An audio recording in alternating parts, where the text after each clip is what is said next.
عید الفطر میں جو نہیں کرنے کے کام ہے وہ مجھے بتانے کی ضرورت نہیں، سمجھدار طبقہ ہے ہمارا۔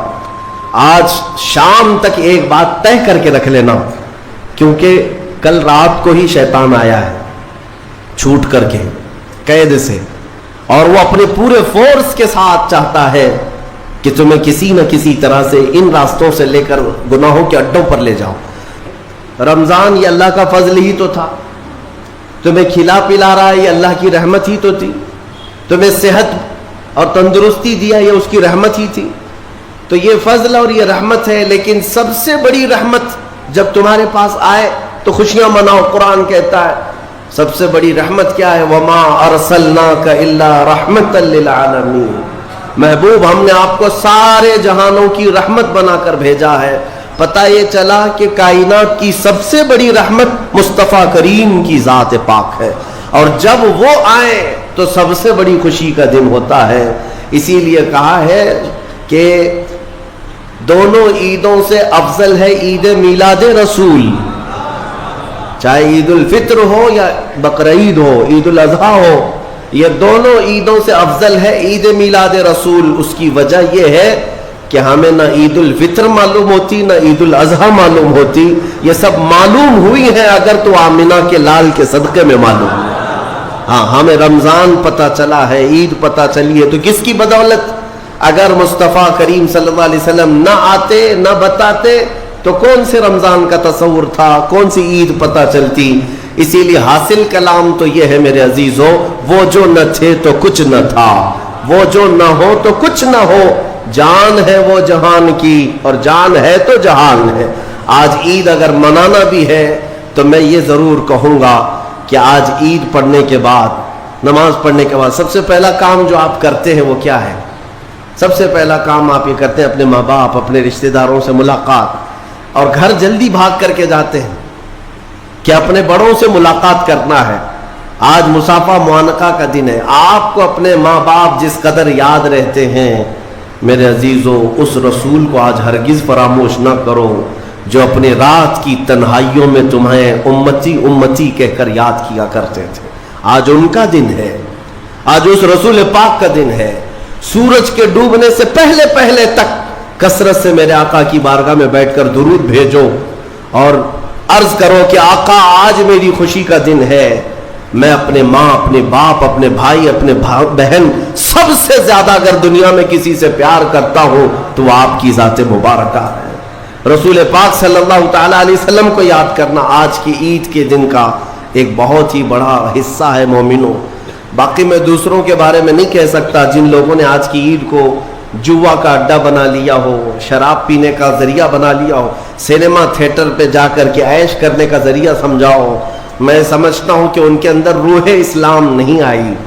اگر اسلام کی روح ہوتی، اگر ایمان ان کے قلب میں بشاشت پیدا کر چکا ہوتا تو ہرگز وہ ایسی جگہ قدم بھی نہیں رکھتے۔ اے میرے عزیزوں، آج مصطفیٰ کریم صلی اللہ علیہ وسلم کے سچے غلام بن کر کے دکھانے کا بھی دن ہے۔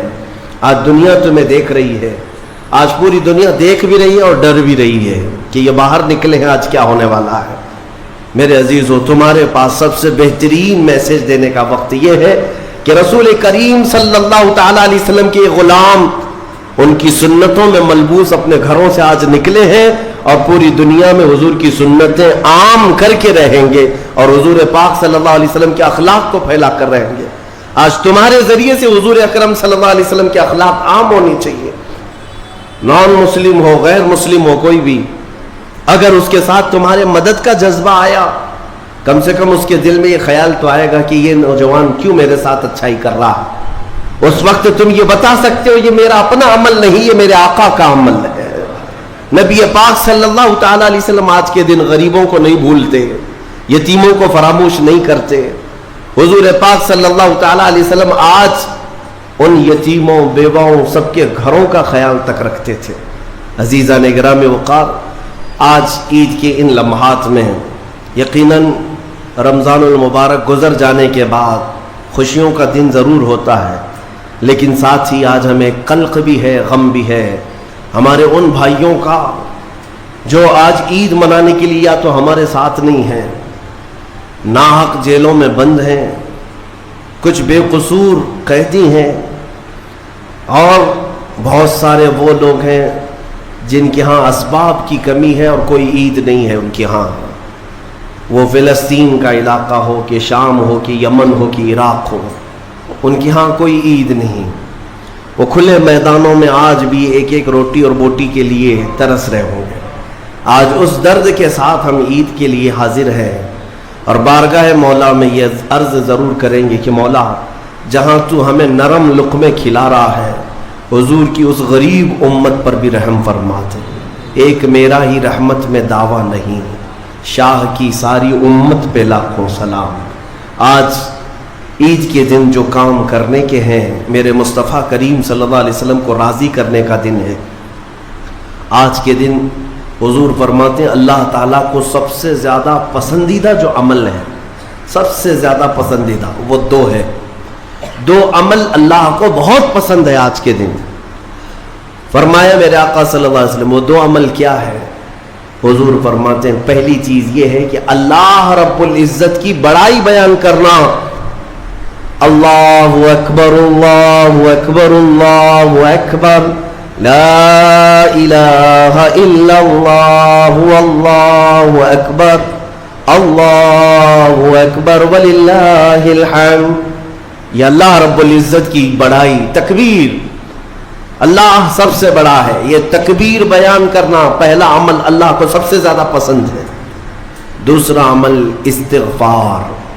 استغفر اللہ استغفر اللہ استغفر اللہ استغفر اللہ ربی من کل ذنب واتوب الیہ. دو عمل آج کے دن اللہ بہت پسند فرماتا ہے. ایک اس کی بڑائی بیان کرنا تکبیر، اور دوسرے استغفار. اور فرمایا کہ جب اپنے گھروں سے نکلو تو تکبیر کہتے ہوئے نکلو. کتنے لوگ ایسے ہیں جو تکبیر پڑھتے ہوئے آئے؟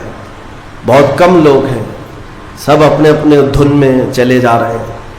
یہاں تک کہ فرمایا اس تکبیر کا اہمیت کا اندازہ اس سے لگاؤ، آنے کے وقت جس راستے سے آئے تھے عید کے لیے، جانے کے وقت دوسرے راستے سے جاؤ. واجب نہیں ہے، لیکن اس کی حکمت کیا ہے؟ ایک راستے سے آنا اور دوسرے راستے سے جانا سنت. فرمایا گیا کہ جب تم ایک راستے سے تکبیر پڑھتے ہوئے آتے ہو تو اس راستے پر موجود جتنے مکان، پتھر، درخت ہیں وہ سب تمہاری تکبیر کی گواہی دیں گے. قیامت کے دن تمہاری تکبیر کی وہ گواہی دیں گے کہ مولا یہ ہمارے سامنے سے تیری بڑائی کرتا ہوا گزرا ہے. تو ہو سکے دوسرے راستے پر بھی گزرو تاکہ زیادہ سے زیادہ ان تمام چیزوں کو اپنی تکبیر کا گواہ بنایا جا سکے. تو اس سے اندازہ کریں کہ تکبیر آج کے دن بہت اہمیت کی حامل ہے، اور اسی تکبیر کی آج ضرورت بھی ہے مسلمان کو. اقبال نے بہت اچھے انداز میں کہا تھا، کفر دم توڑ دے گا ٹوٹی ہوئی شمشیر کے ساتھ، گر تم نکل آ جاؤ ایک بار نعرے تکبیر کے ساتھ. مطلب یہ ہے کہ اس تکبیر کا آج بھی بہت سارے لوگوں کو انتظار ہے، جس تکبیر کی آواز سے ہی کفر کے خیموں میں ہلچل مچ جائے. وہ صرف اور صرف حلق سے نکلنے والی تکبیر نہیں ہے، وہ ایمان کی بشاشت اور توکل کے ساتھ نکلنے والی تکبیر ہے. اللہ رب العزت ہم سب کو کہنے سننے سے زیادہ عمل کی توفیق عطا فرمائے. آج میرے عزیزوں، عید الفطر میں جو نہیں کرنے کے کام ہے وہ مجھے بتانے کی ضرورت نہیں، سمجھدار طبقہ ہے ہمارا. آج شام تک ایک بات طے کر کے رکھ لینا، کیونکہ کل رات کو ہی شیطان آیا ہے چھوٹ کر کے قید سے، اور وہ اپنے پورے فورس کے ساتھ چاہتا ہے کہ تمہیں کسی نہ کسی طرح سے ان راستوں سے لے کر گناہوں کے اڈوں پر لے جاؤ. کتنے ایسے لوگ ہیں جو ایک ہی دن میں اس کے شکنجے میں پھنس جاتے ہیں، یہ ان کا معاملہ ہے. اسی لیے آج شام تک اپنے آپ کو کنٹرول کرو کہ میں نہ آج گانے بجانے، سینما اور جوؤں کی طرف جاؤں گا، اور نہ ہی بے حیائی کے اڈوں کی طرف جاؤں گا.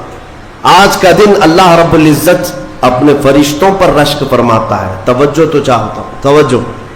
عید کے دن جب بندے سجدے میں گرتے ہیں، عیدگاہ ہو کہ مسجدیں ہو، جیسے ہی تم عید کے دن سجدے میں چلے جاتے ہو،